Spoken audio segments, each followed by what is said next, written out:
A rich man found a lost girl in the woods and took her to his mother's house, where she was greeted with open arms. When he returned home and entered without knocking, he was struck by the scene he saw. Charles Harris was driving home exhausted after another challenging day at the office as the head of the company his father had left him. Despite the fatigue, his mind was racing with ideas for the company Charles was known for. His dedication and professionalism were unparalleled. Outside of work, he was a very reserved man. Parking his car in the garage of his large house, he let out a long, satisfied sigh. The loneliness of this large, quiet house weighed on him, but he was grateful for the solitude. The only person he had a real connection with was his mother, Sandra, and he was excited to see her again. She was currently battling advanced Alzheimer's, but he was optimistic that she would beat it. He entered the house, leaving behind the fading daylight, and announced, "Mary, I'm home." He was not expecting to see the housekeeper at this hour, but he was happy to see her. "Mr. Charles, I've been waiting for you to talk about Mrs. Sandra," Mary said in a hopeful tone. He smiled, knowing that talking about his mother was never easy. "How is she today, Mary?" he asked, eager to hear the answer. "The same, sir, but she's asked for you several times today. I think it would be great for you to spend some time with her, even if she doesn't remember afterwards," Mary suggested. Charles agreed, feeling a twinge of guilt for not spending more time with her. "I'm going to see her now," he said as he walked into Sandra's room. He saw his mother looking out of the window with a distant look on her face. She was sitting in her chair. "Mom, it's me, Charles," he said, his voice full of excitement. He was so happy to see her. Sandra slowly turned her head, her gaze confused for a moment before a brief recognition lit her eyes. "Charles," she murmured, her voice weak but full of affection. "How are you feeling?" he asked, holding her hand. The conversation was brief, but for the next few moments, Charles and Sandra talked and talked and talked. The conversation was brief and mostly confused, but for Charles, these moments were precious. They were a painful reminder of how things used to be, but also a hopeful sign of what could be. As he left his mother's room, Charles felt a renewed sense of purpose. The big house was more than just a home. It was a reflection of his past achievements. Sitting on the sofa in his room, he reflected on his life and realized that despite all his professional success, he still felt a tremendous lack of true connection with anyone. He was ready for more, and he was ready to make it happen. He wanted more. He just didn't know how or where to find it. That night, after a delicious, solitary dinner in the magnificent dining room, Charles decided to take an invigorating walk in the enchanting woods that surrounded the estate. The mansion, with its many rooms and empty corridors, seemed to trap him in his own thoughts and loneliness. But it was also a place of endless possibilities. The woods, on the other hand, offered a refuge, a place where he could breathe and free himself from the burdens he carried. Despite everything, this moment of peace was something he longed for. As he walked along the path, the moonlight guided his steps between the trees. The rustling of leaves beneath his feet and the occasional call of a night bird were the only sounds that broke the silence, and they added to the magic of the moment. Charles was amazed by the simplicity of nature and how it was possible. Then, all of a sudden, his thoughts were interrupted by the most incredible sound. He stopped trying to identify its source because it sounded like the most amazing sobbing, soft and muffled. Charles followed the sound until he found a small figure huddled under a tree. It was a child, a little girl, crying alone in the darkness of the forest. He approached her, his heart racing with excitement. "Hey, are you okay? Why are you out here alone?" His voice was soft, trying not to frighten her. "I'm lost," she said, her voice choked with tears. "I don't know how to get home." Charles felt a wave of joy as he realized he could help her.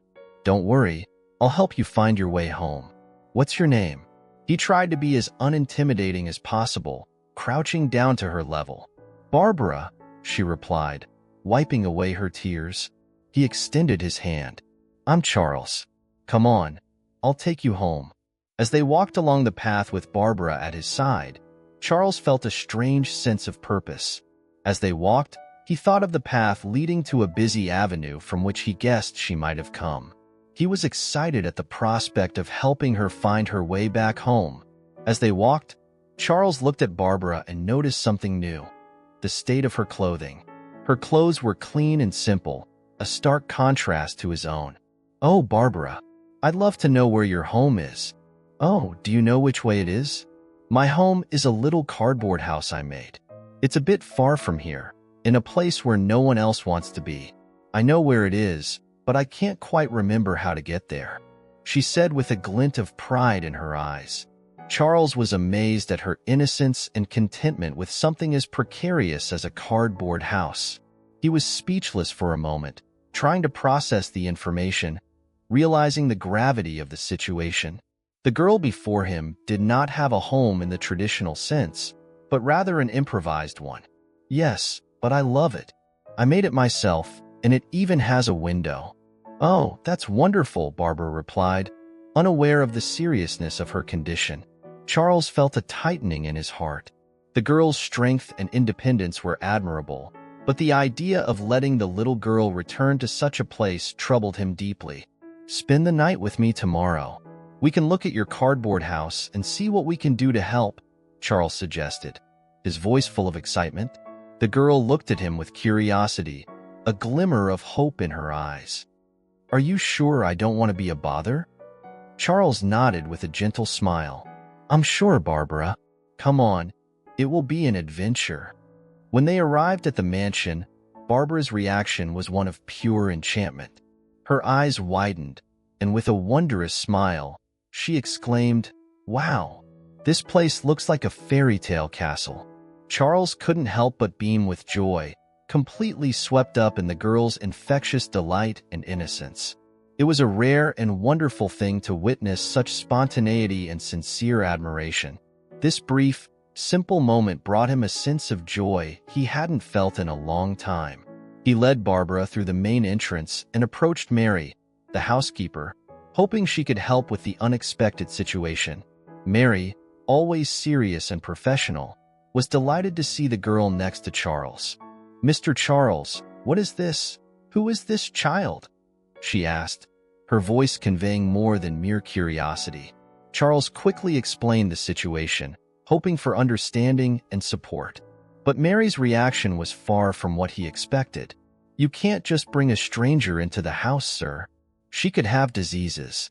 It could be dangerous for all of us, especially for your mother," Mary reprimanded, clearly worried about the implications of Charles's decision. Mary's reaction surprised and irritated Charles. He was not used to being challenged, especially in his own home. "Barbara is just a child who needs help. We will not turn our backs on her," Charles replied with conviction. The discussion intensified briefly, with Mary stressing the risks and Charles stressing the need for compassion. "As you wish, sir," she said, her tone indicating her reluctant agreement. Charles was known for being assertive, but he knew he couldn't in good conscience do less for Barbara. The housekeeper retreated to carry out the orders, and Charles turned his attention back to the girl who was watching the interaction with a mixture of confusion and admiration. Charles knelt beside Barbara and smiled at her. "Don't worry, we'll take care of you," he said with a wink. The girl, still awed by the grandeur of the mansion, beamed back, a look of pure joy and gratitude on her face. At that moment, Charles felt an overwhelming sense of purpose and joy in his heart. He knew without a doubt that helping Barbara was the right decision, no matter what challenges he faced. It didn't take long for Barbara to realize that the temporary quarters Charles had provided were nothing short of a palace. "It's bigger than my cardboard house," she exclaimed, laughing as she walked from side to side, admiring the sheer grandeur of the room. After a warm bath that drove the cold and discomfort out of her little bones, Barbara wore the clean, comfortable clothes Mary had arranged. The clothes were simple, but to her, they felt like she was dressed for a party. Sitting on the bed, she devoured the food she was served, each bite showing her appreciation and gratitude as Charles returned to the room. Charles returned to the room to see how she was doing. He found Barbara lying down, her eyes shining with happiness and satisfaction. "Is everything all right here?" he asked, feeling a wave of satisfaction at seeing the girl's transformation in such a short time. "Yes, everything is so beautiful and delicious. Thank you, Mr. Charles," she replied with a sincerity that warmed his heart. "You don't need to call me sir. Barbara." "Charles is fine," he said, sitting on the edge of the bed. The girl nodded a little shyly now that the reality of her situation began to sink in. "Charles, can I ask you something? Is this house a real castle?" Her childish curiosity shone in her eyes. Charles laughed, delighted at the question. "Not exactly a castle, but it's my home, and tonight it's your home too." He realized how much he enjoyed having someone to share his big and lonely house with, even if it was just for one night. "Would you like me to read you a bedtime story?" he offered, hoping to make her night even more special. Barbara's eyes lit up at the offer. "I would love that," she exclaimed. Sitting under the covers, Charles selected a book from the bedroom shelf and began to read, his voice soft and soothing, filling the room. Barbara listened attentively, and before she knew it, her eyes began to weigh heavy until she fell asleep, a peaceful smile on her face. At dawn, the sunlight entered the room and woke Barbara from a deep and comfortable sleep, the most comfortable she had ever had in her short life. The peace of the night was interrupted by the voice of the housekeeper, Mary, who without ceremony opened the curtains and announced it was time to get up. Barbara, still sleepy, rubbed her eyes and asked sleepily about Charles. "He's already gone to work and won't be back until late," Mary replied, her voice cold but her eyes bright with excitement. Barbara was a little disappointed, but she was excited to see Charles in the morning and share breakfast with him like a little family. She knew it was futile to argue with Mary, so she got up with a smile on her face. Lazily but obediently, Barbara got out of bed, still thinking of Charles and the kindness he had shown her. She brushed her teeth and dressed, excited for the day ahead. The mansion was a new experience for her, filled with luxury and formality. The housekeeper waited impatiently to take the girl to breakfast, a daily ritual Barbara was looking forward to. However, Mary's presence made the meal less enjoyable. The housekeeper, maintaining her cool and collected tone of voice, ordered Barbara not to leave the room under any circumstances. "I don't have time to look after children," she said, her eyes twinkling with excitement. "So, I'm counting on you to be a good girl and obey me." She imagined the orders, the secrets the great house might hide, the nooks and crannies still unknown to her. After breakfast, Mary took the girl back to her room. At that moment, Barbara felt a rush of excitement and a hint of nervousness at the prospect of disobeying the rules. She knew she could get into trouble if she was caught, but her adventurous spirit was calling her name, and the possibility of discovering more about Charles's world was just too tempting to resist. Her heart beating a little faster, Barbara pressed her ear to the bedroom door, listening for the sounds of the awakening house. The sound of Mary's footsteps moving down the hallway encouraged her. She waited a few moments to make sure the housekeeper was far enough away. Then, with a sigh of determination, she silently opened the door and stepped into the hallway. Charles's mansion was like a labyrinth of wonders to Barbara. Every corridor, every open door revealed something new and exciting, and she explored with wide eyes and a curious mind. One moment she stopped to open drawers filled with mysterious objects and relics from a distant past, and the next she peered into huge vases that seemed capable of hiding secrets. The paintings on the walls told stories of past generations with eyes that followed Barbara as she passed. The girl was filled with wonder as she imagined the lives and adventures of the people in the paintings. Each room she explored seemed to whisper their ancient stories, filling her mind with questions and wonders, and she was eager to find out more. It was during this exploration that Barbara found the slightly open door to Sandra's room with a mixture of curiosity and hesitation. She entered and found the elderly lady sitting in an armchair, staring into space. "Hello," said Barbara, her voice full of kindness. She approached Sandra and said, "I'm Barbara. I'm a friend of Charles." But Sandra remained silent, her mind lost in mazes of memories no longer easily accessed. The girl sat down next to her and began telling stories of the forest, her cardboard house, and how Charles had found her. Despite the lack of response, Barbara felt a strange connection. She was thrilled to have made the lady feel comforted by her words. But before long, Barbara's restlessness returned. Objects and a few dusty treasures, relics of a time that did not speak to her, none of which quenched her thirst for adventure, but they sure were fun to explore. Then, her eyes fell upon a magnificent wardrobe at the far end of the room. It was a piece of furniture that seemed to hold secrets within its intricately carved wood. Carefully, she removed the notebook from its hiding place, feeling the weight of history in her hands. The yellowed pages of time seemed to whisper stories waiting to be rediscovered. But the moment of discovery was abruptly interrupted by Mary's voice in the hallway. Barbara's heart raced with excitement as she instinctively hid the notebook under her clothes, eager to keep this new treasure close to her. When Mary entered the room and saw her, she was immediately filled with a sense of adventure. "Barbara, what are you doing here?" "I told you to stay in your room," she said with a playful tone. "I was just looking," she said, her eyes twinkling with mischief. She knew there was no excuse good enough to justify her disobedience, but she couldn't help herself.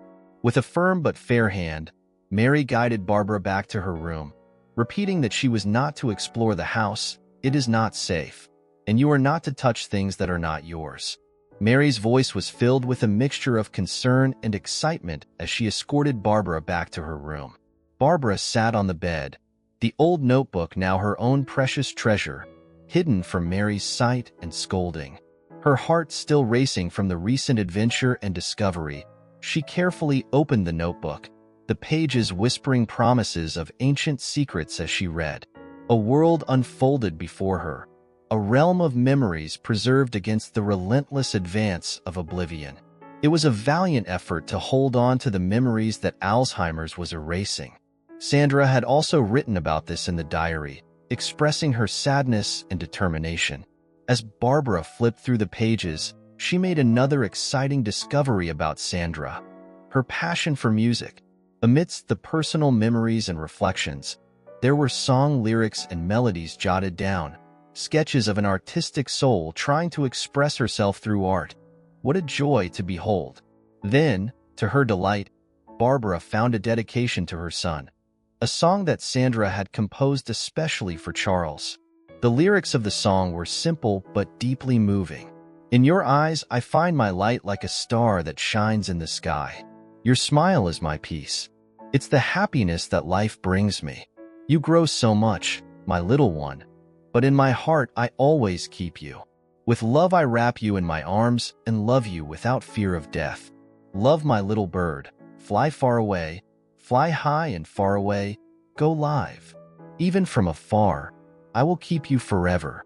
Through these notes, I will reach you." After Barbara finished reading the lyrics, she was deeply moved by the discovery. The song was not just a mother's tribute to her son. It was a reminder of what Sandra once was, of her love for her son, and her passion for art. Yet, all these characteristics that were once part of the lady were now simply forgotten at that moment. Barbara knew she had found something truly special. She was determined to help in some way, but first she needed to think about how she could make a difference. As night fell and Charles returned from work, he was thrilled to be reunited with the girl. He suggested a walk through the woods, an attempt to reconnect with the peace they had found together the night before. For Barbara, this was the perfect chance to bring up the topic that had been on her mind all day. Oh, she was a composer, wasn't she? Her voice was soft, but eager, as she awaited his reply. Her clasped hands betrayed her excitement for his answer. Charles looked at Barbara, surprised by the question, and immediately knew he was going to love hearing her answer. Yes, she was an incredible composer. She wrote really beautiful music. "But how did you know that?" he asked, his voice full of curiosity. "Oh my goodness, I saw a guitar in her room when I got lost in the house. I love music," she added, her eyes shining with excitement. Charles smiled, the tension in his shoulders melting away. She was a natural at playing, and composing was her way of expressing all the feelings she felt. She even wrote a song for me when I was little. It was so beautiful. It took me back to a simpler time, a time of warmth and unconditional love. Charles began humming the tune, his voice full of joy. The music was soft, a song that spoke of eternal and unconditional love, of hope and protection. Charles's voice, though a little shaky at first, soon found its strength and filled with emotion and nostalgia. Barbara listened in rapt silence, the beauty of the music warming her heart through the melody. She felt as if she was touching a piece of Sandra's soul, now shared with her. It was an incredible experience. With this emotion, she felt inspired to reveal a little more about herself. "I can play the guitar too. I've always liked music," she said, her eyes shining with pride. The pleasant surprise made Charles look at her with newfound admiration. "Really? How did you learn to play an instrument so young? You must be very smart to learn so quickly." "My father taught me," she began, her voice carrying a mixture of gratitude and melancholy. "He taught me many things, to read, to play, to be strong." Charles realized the depth of the connection Barbara had with Sandra. "My father said she went to heaven after I was born. The angels needed her there.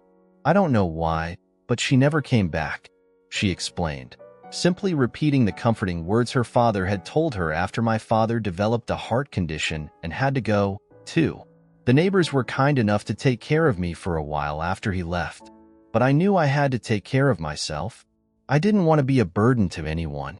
Charles was deeply touched by Barbara's words, which revealed a life filled with challenges that no child should have to face. However, her strength shone through her story. "Barbara, your courage is admirable. I'm so sorry for everything you've been through, but you're here now and you're not alone," Charles said, offering not only his support but his friendship. The conversation between them was filled with emotion and painful revelations, but it also created an even stronger bond. Barbara felt welcomed and safe for the first time in a long time, knowing that she could find a new beginning with Charles. Charles was deeply moved by Barbara's strength and life story. He was inspired to offer her a better future. He made a silent promise of protection and care that he vowed to fulfill after a walk in the woods that served both to relieve emotions and strengthen the bond. Charles led Barbara back to the mansion, his mind buzzing with thoughts and feelings, but also feeling a sense of joy and hopefulness thanks to the girl's presence. He lovingly prepared Barbara for bed, making sure she felt comfortable and secure in her new temporary reality. As he watched her fall asleep, he felt a surge of paternal protection and a desire to give her everything life had denied her. "Mary, I've been thinking about something very serious.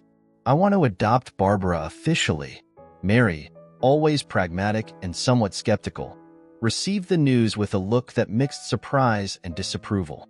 "I've never been so sure of anything in my life," he replied, his eyes shining with determination. "Barbara has shown me what was missing in my life. I can give her a family, a home, and frankly, I think she has a lot to offer me too." Mary watched Charles, looking for any hesitation, any doubt that might be reasonable, but what she saw instead was a man transformed by the presence of a child. He was radiant. "I just want you to think about this. Adoption isn't something you do on a whim. You have to be prepared for everything, for all the joys and challenges it brings." Charles nodded, understanding Mary's concern, but his decision remained unchanged. "I know it's going to be a challenge, but I'm ready. I'll do whatever it takes," he said with a determined look on his face. "Barbara deserves a chance at a better life, and I want to be a part of that," he added with a newfound conviction in his voice. The next morning, Barbara was brimming with a new determination. At breakfast, while Mary served the meal with her usual silence, Barbara seized the opportunity to bring up the subject. "Mary, do you think there's any way we could get Mrs. Sandra to remember things?" Barbara asked, her innocence mixed with a stubborn hope. "Dear Mrs. Sandra's illness is something that cannot be cured. She has Alzheimer's, and it has gotten worse over time. It's not something we can reverse, Mary explained, trying to be direct so as not to give the girl false hopes. Barbara took the explanation with an unusual seriousness for her age, but her eyes were determined, and her gaze was unwavering. "There must be something we can do to help," she said, "even if it's just to help her." "Help, even if it's just a little," she insisted, her eyes shining with determination. Mary watched Barbara admire the girl's incredible willpower, despite knowing the harsh reality of Sandra's illness. Barbara's unwavering faith was contagious. They say that music and old memories can sometimes reach parts of the mind we think are lost, and Barbara was ready to try. Encouraged by Mary's words, Barbara began to formulate a plan, remembering Sandra's music notebook and the song Charles had hummed that night.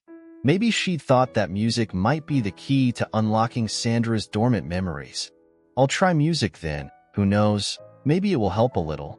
Barbara made a firm decision, driven by her new mission. With her childlike determination, she convinced Mary to allow her to spend the day with Sandra.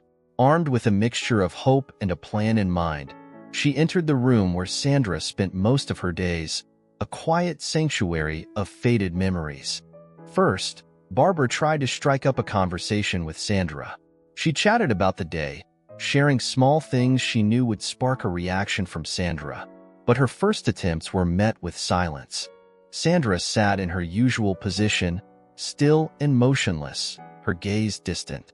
Undaunted by the lack of response, Barbara pressed on with her plan, shifting the focus of the conversation to something she was sure would resonate with Sandra: music. "Mrs. Sandra, I saw a notebook in your room filled with songs that you have composed. Aren't they so beautiful?" Barbara said, her voice full of admiration. "Do you remember when you wrote them?" She talked about the songs with enthusiasm, describing the lyrics. She had read the melodies that Charles had shared with her, hoping that the mention of her past passions might spark a spark of recognition in Sandra's eyes. "The song you wrote for Charles. I heard him sing it. It's so beautiful. It speaks of love and hope." Barbara continued, trying to reach Sandra's soul through her words, despite her persistent attempts. Sandra's reaction remained unchanged. Her expression was distant, as if she were in a world apart, far from Barbara's reach. But the girl did not let the lack of response shake her. She understood that even without a visible change, these moments of sharing could be important. She was determined to find other ways. She was convinced that the music and the love it represented had the power to overcome the barriers imposed by the disease. Then she had another idea. She went to her room to get Sandra's diary. She returned to the ladies' room, excited to try something new. She carefully opened the notebook. "Look," Mrs. Sandra said as Barbara held the notebook so that Sandra could see the writing. "These are your songs. Do you remember writing them? They are very beautiful. I really like them." Her hopeful voice began to recite the verses of the songs. Despite the emotion Barbara put into each verse, Sandra's reaction was very different. Each verse, Sandra's response was the same as before. She remained still, her distant gaze seeming to look through the notebook, through the walls of the room to a place only she knew. The lack of response did not diminish Barbara's spirit. It fueled her determination to find something more, something that could touch Sandra's heart in a way that words alone could not. With this thought, Barbara went back to the large closet in Sandra's room, exploring its interior once again. Her eyes lit up as she discovered a box. It was a hidden treasure, the keys to the melodies that accompanied the lyrics she had read. Barbara picked up one of the notebooks and eagerly flipped through the pages filled with notes, each page a promise of sound, a potential bridge to Sandra's dormant consciousness. This could work, Barbara thought, her mind racing with excitement. If words could not reach Sandra, perhaps music itself in its purest form could. Barbara was thrilled by the possibility. She decided it was time to put her plan into action. Notebooks in hand, she began to compare the titles of the songs and the scores with those in Sandra's diary. When she finally found matches, a mixture of fear and excitement took over her. With Sandra's guitar, She tried to play and sing the songs, hoping that the combination of melody and lyrics might evoke some memory in Sandra's mind. Despite her efforts and the melody flowing from her fingers with increasing confidence, Sandra's reaction remained the same. Barbara realized that perhaps the lack of familiarity with the exact way to sing Sandra's songs was preventing the connection she was so desperately seeking. But the girl was not discouraged. She was undeterred and kept trying different songs and matching her voice to the guitar's melody as best she could. The day turned to afternoon, where they had to stop for lunch and then return. Eventually, it turned to evening. As Barbara continued to sing beside Sandra, her fingers began to ache and her throat began to dry, but her spirit was undaunted and refused to give in to discouragement. Each chord played was a silent plea for Sandra to return, if only for a moment, to the land the music had created. As night fell, Barbara finally had to stop, her fingers sore and her heart heavy with frustration. Despite her tireless efforts, she had not received the response she so desired from Sandra, but she was excited to keep trying. Barbara sat silently on the floor, letting the guitar rest. Exhaustion and disillusionment began to set in, but in the midst of the silence, a flash of inspiration struck her. The melody Charles had shared with her in the forest. It was the only song she knew the exact rhythm to. With renewed determination, Barbara searched through the scores, eager to find the music. At last, among the yellowed sheets of paper, she found the precious score. The notes of the music dedicated to Charles leapt before her eyes. Cautiously, she began to play the first notes, and the melody flowed more easily this time. Each chord echoed in the room with an emotional depth she was sure would reach Sandra's heart.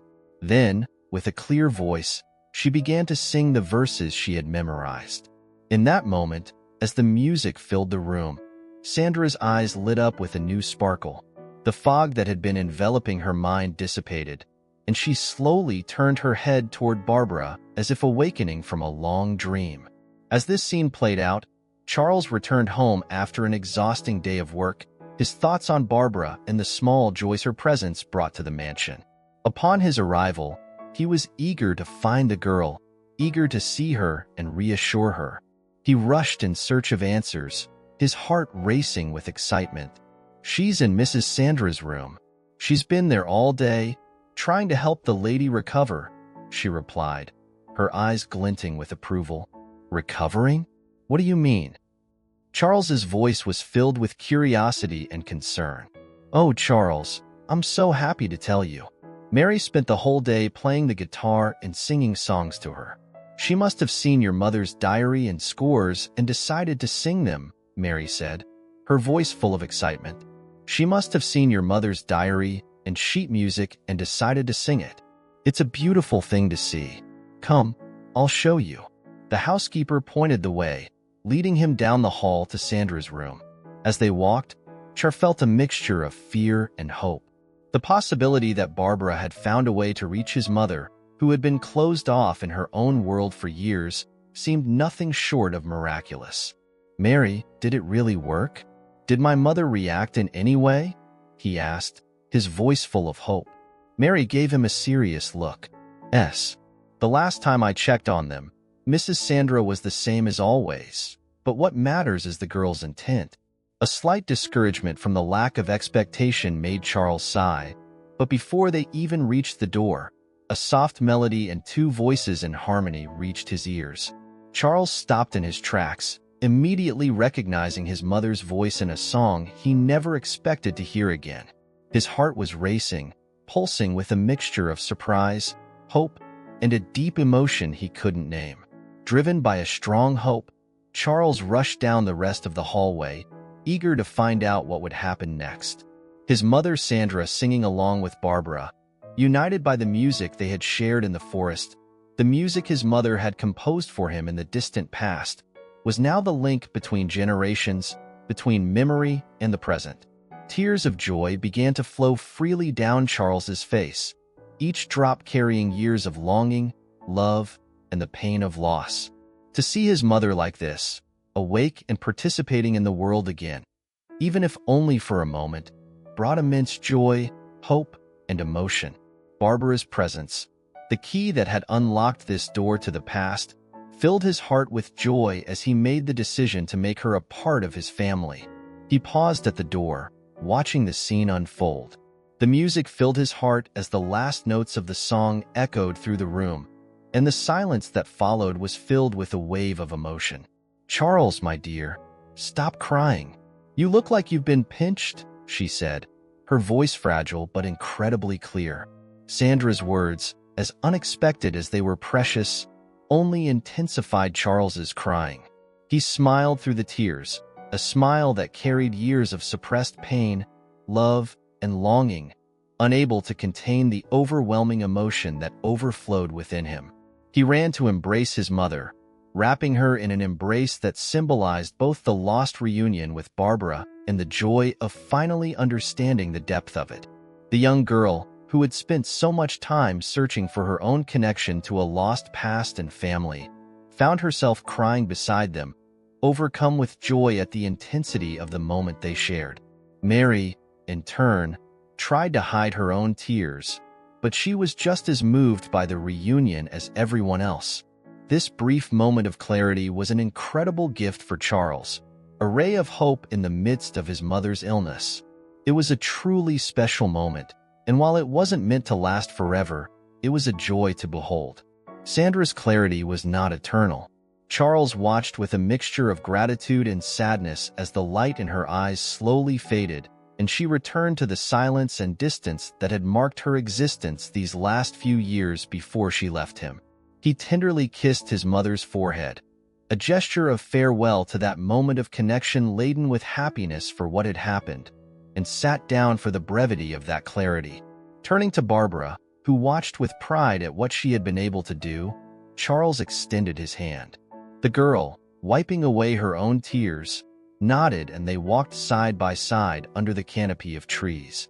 The silence between them was filled with the sound of their footsteps on the ground. It was a comfortable silence, a space to process the tumultuous emotions the day had brought. Yet, driven by his gratitude, Charles broke the silence. His voice still carried the emotion of the moment.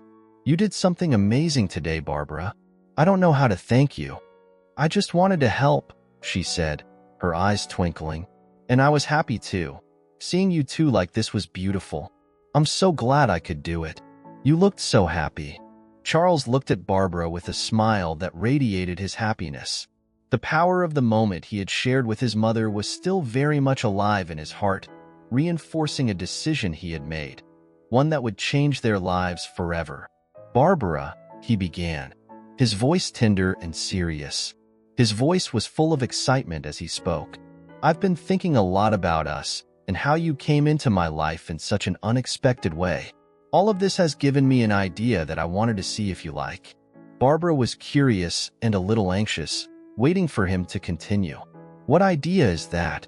she asked. Charles stopped, turning to face her directly, wanting her to see the sincerity and love in his eyes. "Barbara," he began, his voice full of hope, "how would you feel if I adopted you when you officially became my daughter?" Barbara's reaction was immediate and intense. Her eyes widened in surprise and then quickly filled with a sparkle of pure joy. "Really? You want to be my new daddy?" she asked, barely able to contain her excitement. A broad smile spread across her face.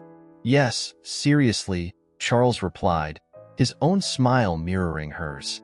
"I would love that, Barbara. You are already part of my family. I would absolutely love for Charles to adopt you. I would love for Barbara to be my daughter and live in the castle. It will be so amazing to have a daddy again." Her voice, though changed by the emotion, as they continued their walk through the forest, a new bond was forming between them, and they were filled with happiness and anticipation for the future.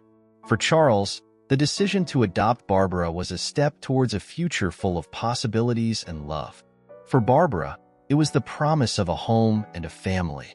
For Charles, the decision to adopt Barbara was an exhilarating step toward a future brimming with possibilities and love.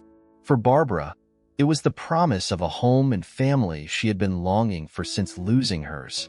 United by music, destiny, and now the promise of adoption. They returned to the mansion ready to begin a new chapter of their lives together in a world where hope often seems fragile, ready to be extinguished by hardship, but also ready to conquer it. Barbara and Charles's story is a shining example of the incredible, transformative power of love, determination, and compassion. In the weeks following that unforgettable day when the promise of a new family was made, Charles threw himself into making Barbara's life a reality. He did everything in his power to make Barbara's adoption official. The speed with which everything happened was a testament to how right this decision was for both of them, as well as to his determination.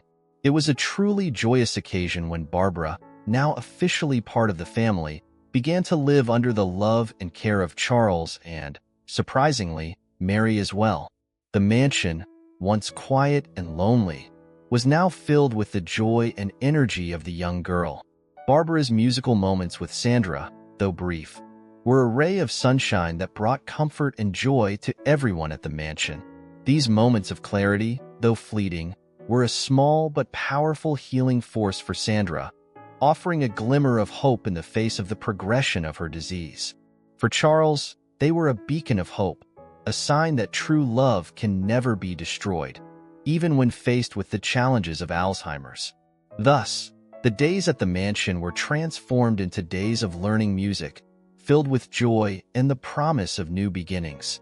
They shared laughter and quiet moments of silent gratitude, and it was truly a beautiful thing to behold.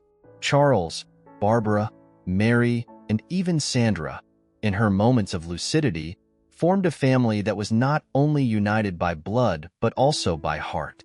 In the end, their story is a wonderful example that even in the most unexpected circumstances, family can be found and formed, and it's a truly inspiring tale. The mansion is now overflowing with love and joy. Every day is a celebration of life, thanks to the incredible power of love and the beauty of family. If you love this story, we'd love to hear from you. Hit the like button to show your appreciation and become part of our amazing community by subscribing to the channel. Your encouragement is what keeps us going. We're committed to delivering exciting stories almost every day, so don't miss out on the next incredible story on your screen. We really appreciate your support, and we can't wait to see you again soon.